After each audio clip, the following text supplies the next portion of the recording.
You know, Jamie, North Korea has a history of provocative missile launches to mark occasions, such as July 4th, 4 years ago. And they have launched missiles right over Japan. And with missile defense systems in place there, in South Korea, Guam, and even in our country, in Alaska and California, will Kim Jong-un be persuaded to back down through the intense diplomatic efforts? All this as the mullahs in Tehran are watching and learning. Joining us now, as he does every Sunday at this time, John Bolton, former U.S. ambassador to the United Nations. Ambassador, good morning. Good morning, Eric. Glad to be with you. Good to see you. You know, they usually launch missiles in their early morning hours. That's just a few hours from now. Do you think we could do anything to stop a potential launch? Well, I think at this point the answer to that is no, but I think our Aegis-class destroyers and the South Korean counterparts are going to be watching very carefully if we get an indication that the missile is launched. We don't have a lot of time, but if it looks like it's heading in a direction that could be dangerous toward Japan, toward South Korea, toward our base in Guam, I think we'd be fully justified in using those Aegis-class destroyers to shoot it down. Meanwhile, I mean, they're trying to stop it. Secretary of State Kerry has gone to Beijing and Seoul and now today in Tokyo. What about these diplomatic efforts? You've been there on the inside. Can these succeed to try and persuade Kim Jong-un to stop?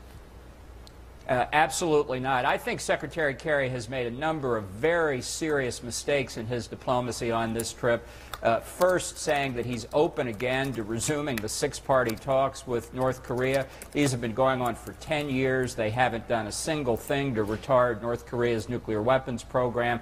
In fact, I've counted in the last 20 years, North Korea has made 4 solemn declarations it's going to give up its nuclear weapons program, and 4 times it's violated that pledge, even after receiving significant economic and political assistance. I'm sure North Korea would be happy to pledge to Secretary Kerry a 5th time it will give up its program, but it's not going to do it. And this idea that he mentioned to China, that Secretary Kerry mentioned to China, that we would reduce our missile defense capabilities in Asia if North Korea would take some step toward denuclearization is a terrible signal. We should not be negotiating anything with China or Russia or anybody else to reduce our missile defense capabilities. Well, that was a concession. He kind of clarified that a bit, but I mean, why not? What type? Can you give an olive branch to Kim Jong-un?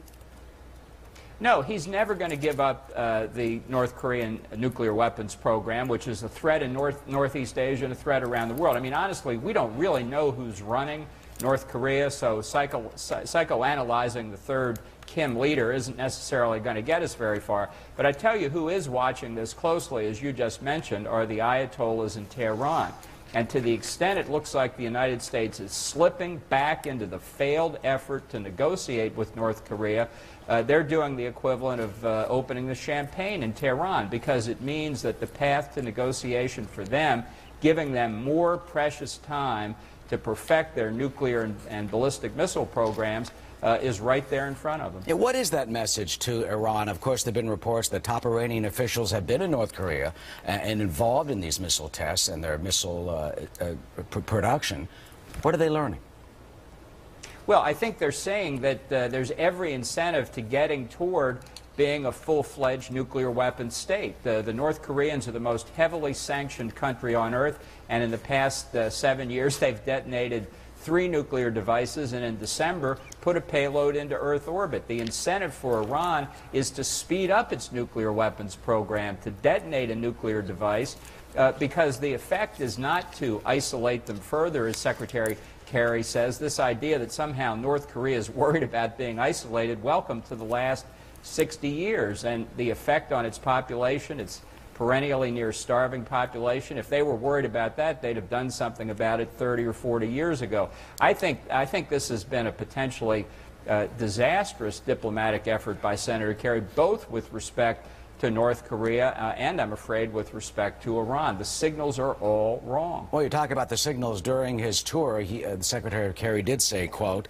that the U.S. will never accept North Korea as a nuclear state. Ambassador, what does that mean? They are a nuclear state, and we say the very same thing about Tehran.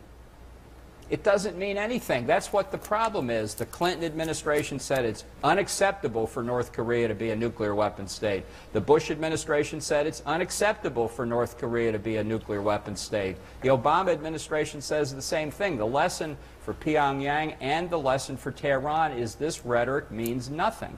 And their progress toward a capability they've both been seeking for decades will simply continue. The rhetoric here is just one cliche after another from Secretary Kerry, and it convinces our adversaries we are not serious. And just 1 hour now until April 15th in Pyongyang, the birthday of Kim Jong-un's grandfather. Potentially that's the occasion that they would mark to fire some missiles, as they have in the past. What do you think will happen?